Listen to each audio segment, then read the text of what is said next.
quando a aflição aperta, quando o corpo se nos desmanda de dor e angústia, então é que se vê o animalzinho que somos. O romance Ensaio sobre a Cegueira, de José Saramago, se vale da ficção para nos revelar essa dura verdade de maneira terrivelmente realista.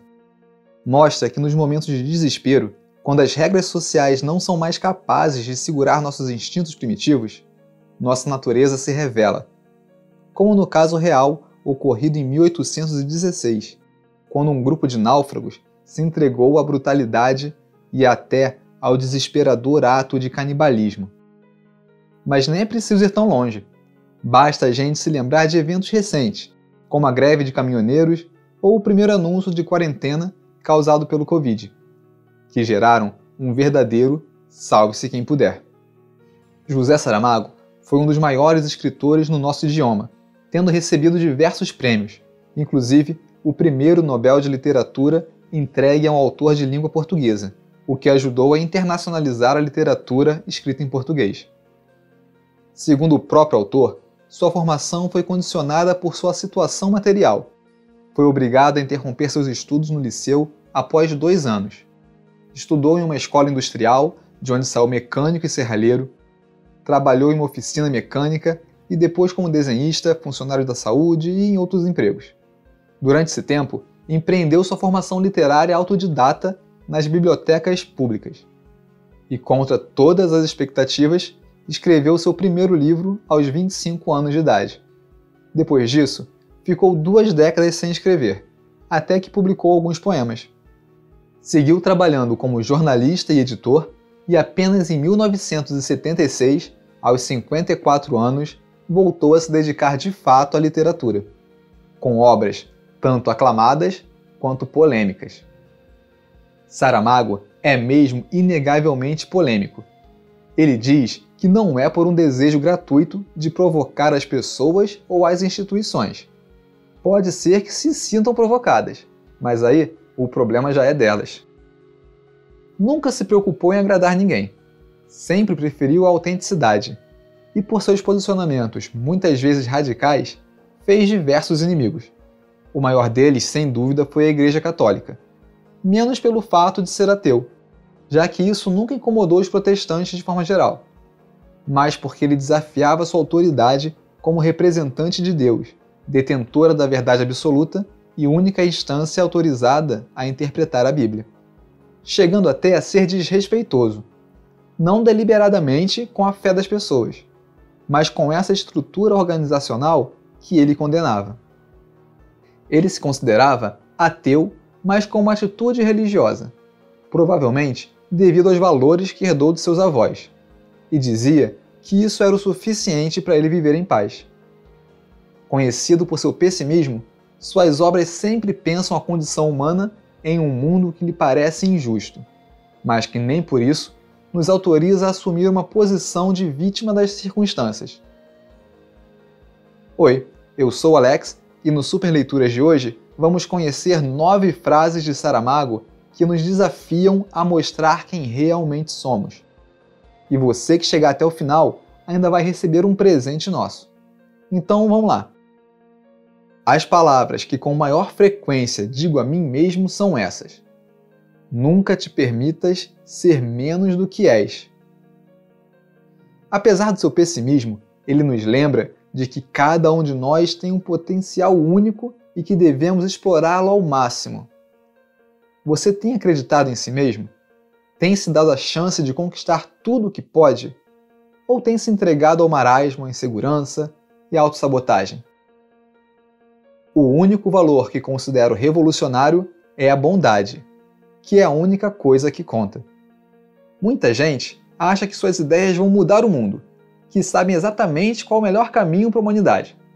Mas no dia a dia, não conseguem sequer respeitar os pais, tratar bem os filhos, ser gentil com os outros, abrir mão de vantagens pessoais. Se conseguíssemos ser realmente bons uns com os outros, faríamos uma revolução e tanto. A felicidade é só estar em paz consigo mesmo, olhar para nós mesmos e lembrar que não fizemos muito mal aos outros.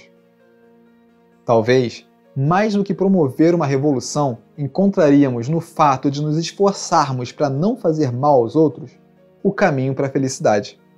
É claro que não temos como evitar magoar as pessoas, mesmo sem querer. Mas tentar, de todo o coração, não fazer mal a ninguém, já é uma coisa boa. Nem as derrotas, nem as vitórias são definitivas. Isso dá uma esperança aos derrotados e deveria dar uma lição de humildade aos vitoriosos. É sempre bom a gente se lembrar de que as derrotas fazem parte da jornada e que devemos nos levantar sempre que caímos. Mas o interessante mesmo dessa frase é apontar para a necessidade de sermos humildes após as nossas conquistas, em vez de sucumbirmos à prepotência. Para mim, o mundo é uma espécie de enigma constantemente renovado. Cada vez que o olho, estou sempre a ver as coisas pela primeira vez. O mundo tem muito mais para me dizer do que aquilo que sou capaz de entender. Daí que me tenha de abrir a um entendimento sem baias, de forma a que tudo caiba nele. Por falar em humildade, que tal a gente fazer o exercício de sair das nossas bolhas?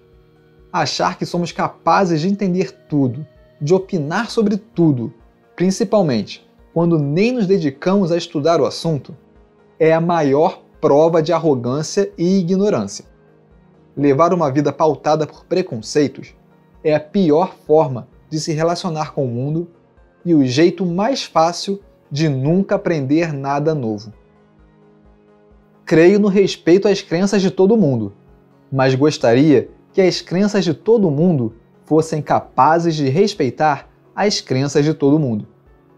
Esse desejo de contrapartida explica muito do pensamento de Saramago.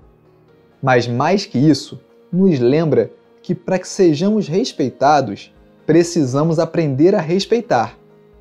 Quem pensa diferente de mim não pode ser rebaixado a idiota, fascista, comunista, corintiano ou palmeirense.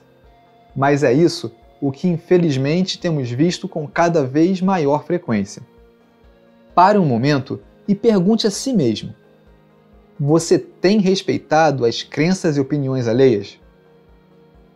Eu sou uma pessoa pacífica, sem demagogia nem estratégia. Digo exatamente o que penso, e o faço de forma simples, sem retórica. As pessoas que se reúnem para me ouvir, e com sua independência, concordam ou não com o que penso, sabem que sou honesto, que não procuro conquistar nem convencer ninguém. Parece que a honestidade não é muito usada nos tempos atuais. Expor suas ideias com honestidade é uma coisa boa, desde que o objetivo seja enriquecer o debate e não ofender ou enfiar suas convicções goela abaixo. Já chega nossos governantes com seus discursos azeitados nos colocando uns contra os outros, enquanto eles se mantêm no poder, independentemente de suas ideologias, sempre forjando alianças controversas. É melhor se enganar do que mostrar indiferença. Mais uma vez, a honestidade, e de mãos dadas com a necessidade de buscar fazer o bem. Todos nós podemos fazer escolhas erradas. Errar faz parte da vida, mas só erramos quando arriscamos, quando nos preocupamos em agir. A outra opção é não se importar, viver à deriva, se omitir, deixar para lá. Verificar, simples opinião minha, é a verdadeira regra de ouro. Qual a primeira coisa que vem na sua cabeça quando ouve essa frase? Eu não pude deixar de pensar nas fake news tão em moda. Então, carrega essa dica com você. Não acredite em tudo que você vir ou ler por aí. Vê se isso soa familiar. Às vezes, aquela informação está tão de acordo com o meu próprio modo de pensar que eu não só acredito, mas saio espalhando por aí, sem o menor cuidado de conferir se é verdade ou não. Antes de entregar seu presente e uma frase bônus que para mim diz muita coisa, gostaria de pedir para você comentar qual dessas frases mais te impactou.